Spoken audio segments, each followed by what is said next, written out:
Hello, everybody. This is Bobby Mills with theindependent.com with another version of In the Hoop. Today we're in Shelton, Nebraska, talking to the world-famous coach, Will Reutzel. You're world famous in my eyes.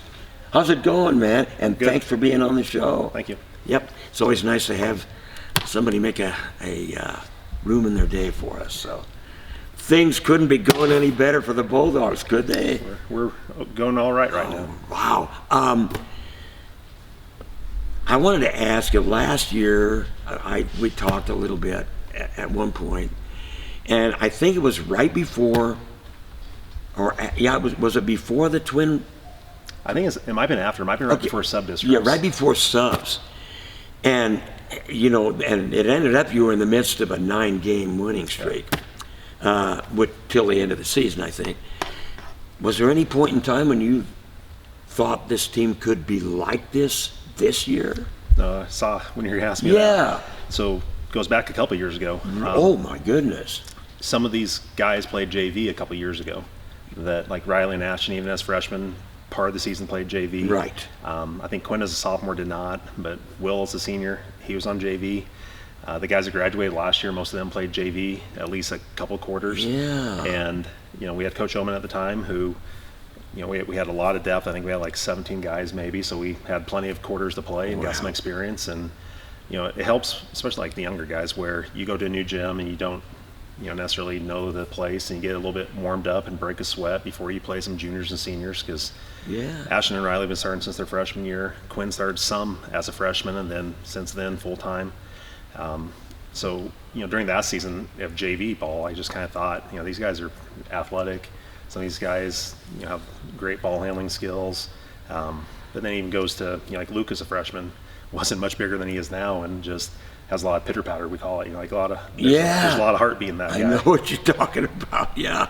And definitely last year, like you said, we had a 9-game winning streak, which came off of, I forget what it was in January. We were like 3-10 a year ago.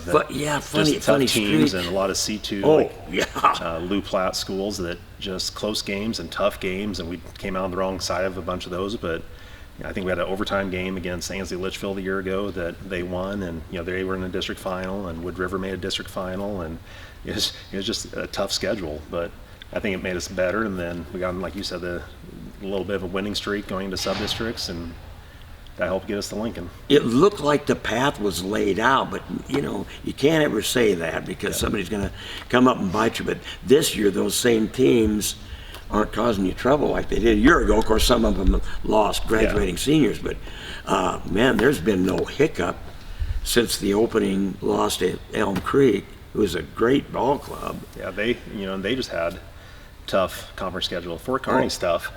They lost to SEM and then Ansley Litchfield. We had a good game against them. It's just tough opponent for the opening night. I mean, you don't get a little cupcake there. You're coaching against a guy that's been there for 20 years maybe. Yeah, no kidding. And they know their system and they know what they want to do. And we had a halftime lead. We had a stretch where we just couldn't make a basket in the fourth quarter, and they took the lead, and we couldn't get it back. Boy, I tell you what, there hasn't been too many stretches where your boys can't make a basket. Not after that, but oddly, Saturday was one. Oh my God, really? We opened up, the conference finals against Kennesaw. We couldn't get a bucket at Hastings College. Wow, do you think that open thing? Well, no, because we played GICC, and we shot fine there. There wasn't any problem. We played the finals last year and shot pretty well. So I'm glad it was Saturday, and we had a little bit it was in the first quarter, we had time to recover. It wasn't GICC because they kept things close enough. I know. Back in December. But you ended up winning by 10, so it looked like a semi-blowout in the final score. But and Kennesaw's tough. I mean, they have some athletic kids and physical kids. I think they had 4 threes that they have a couple guys that shoot outside. Yeah. And how nice is it to beat them 2 times in one season? That's really good. Not very common, probably. I mean, they're solid. We played Deschler twice, and I think they're a young team. They have a senior, Gavin Nash, but they have a lot of young guys that are freshmen, sophomores playing. That they're not a bad team, are they? They're going to be, in a year or two, pretty solid. What about the summer? Do you put a lot of emphasis, or does the football coach get at it? Do you split it? Or do the kids just automatically do what they're supposed to? Well, some, you have to share with the football coach, but you're also sharing with travel teams. I know. And we try to get together, open gyms after weights, and do some skill stuff, and then do some scrimmage. We had to share a football, especially on a 6-man football this year. We split away from our 11-man commitment, and it seemed like a bunch of the dates that they had something they could go to. Like they had a day they could go to Harvard for a big football day. Yeah. It was a day that we were going to take JV guys to Cozad, just like our freshmen, sophomores, to get them some time. Yep. We went to Kearney Catholic. We tried to get into Concordia, and I messed that up where we didn't get in time. They booked everyone solid, so we missed out there. We went to GICC for a top 10 for Class D and played I remember Parkview and Dundee County and some other people, and had some competition. But sometimes you go to those and you end up playing teams that don't necessarily help you out. So it's sometimes it's better to just play 5-on-5 and get some freshmen to play against our juniors or seniors and make them compete. There you go.